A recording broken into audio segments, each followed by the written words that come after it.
السلام عليكم ومرحبا بكم من جديد على قناتي قناة نكهة الزهراء. اليوم جبت لكم واحد الوصفه اللي غادي تعجبكم بزاف، بسبوسه فرديه بالشوكولات كتجي بنينه ودايبه في الفم وغادي تشهاوها غير من النظره الاولى.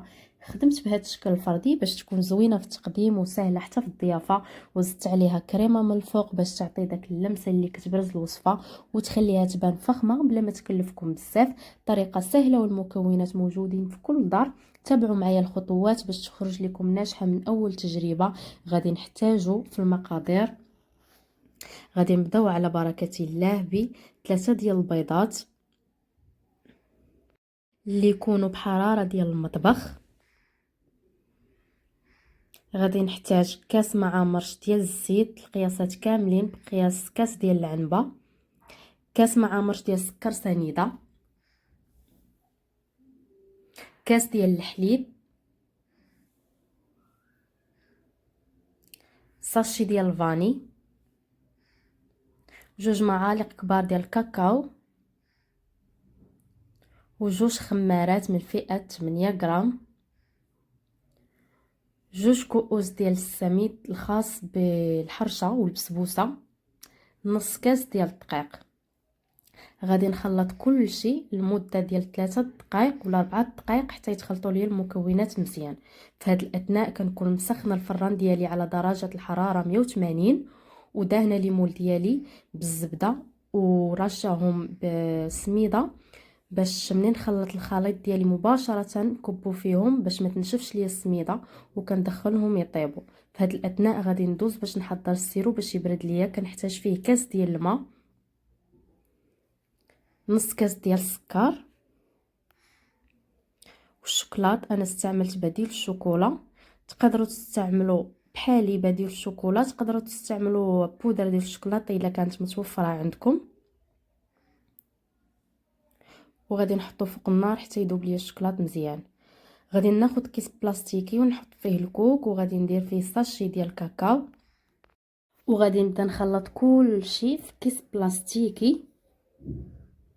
كنفضل انكم تستعملوا غير ساشي واحد ديال الكاكاو باش ما يوليش اللون ديال الكوك غامق بزاف وفي نفس الوقت يولي عندنا هذاك الميلونج ما بين الابيض واللون البني.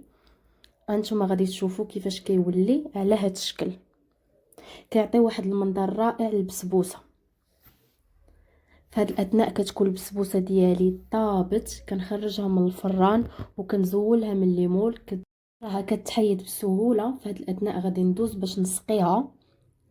غادي نحطها في السيرو اللي صوبت معاكم وغادي نحطها مباشره في الكوك وغادي نحط جوج وغادي نخليهم باش يشربوا هذاك السيرو وغادي نلبس الاخرى الكوك اللي حضرت معاكم وغادي ندير كل شيء بنفس الطريقه.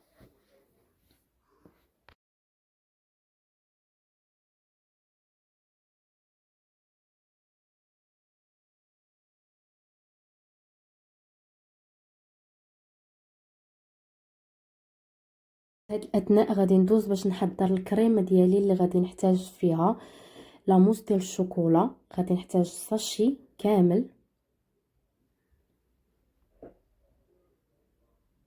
مع كاس ديال الحليب اللي يكون بارد تماما وغادي نخلط كل شيء حتى تطلع ليا الكريمه ديالي تتولي ليا بهذا الشكل. غادي نقلب وما غاديش تطيح، تكون واجده. وغادي نعاود نسقي البسبوسه ديالي من الفوق قبل ما نحط فوق منها الكريمه.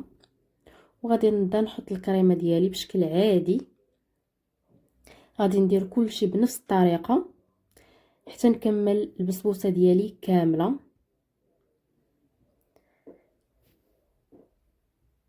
وغادي نبدا نزينها بحبيبات ديال الشوكولا اللي تقدروا تزينوها باش ما بغيتو بالبنان بحبوبات الشوكولات. يعني كيبقى لكم الاختيار في التزيين. وهكذا كنكونوا سالينا تحضير اروع بسبوسه شوكولات بالخلاط. كيف ما شفتوا الوصفه سهله، المكونات بسيطه والنتيجه تفوق التوقعات. القوام ديالها كيجي رطب وهشيش ومذاق كيحمق. كنصحكم تجربوها ومتاكده انها غتولي الوصفه المفضله عندكم. نتمنى تجربوا هاد البسبوسه وتعجبكم كيف ما عجبتني. الا جربتوها خليوا لي رايكم في التعاليق وما تنساوش ديروا لايك وتبارطاجيو. مرحبا بكم في القناه ديالي.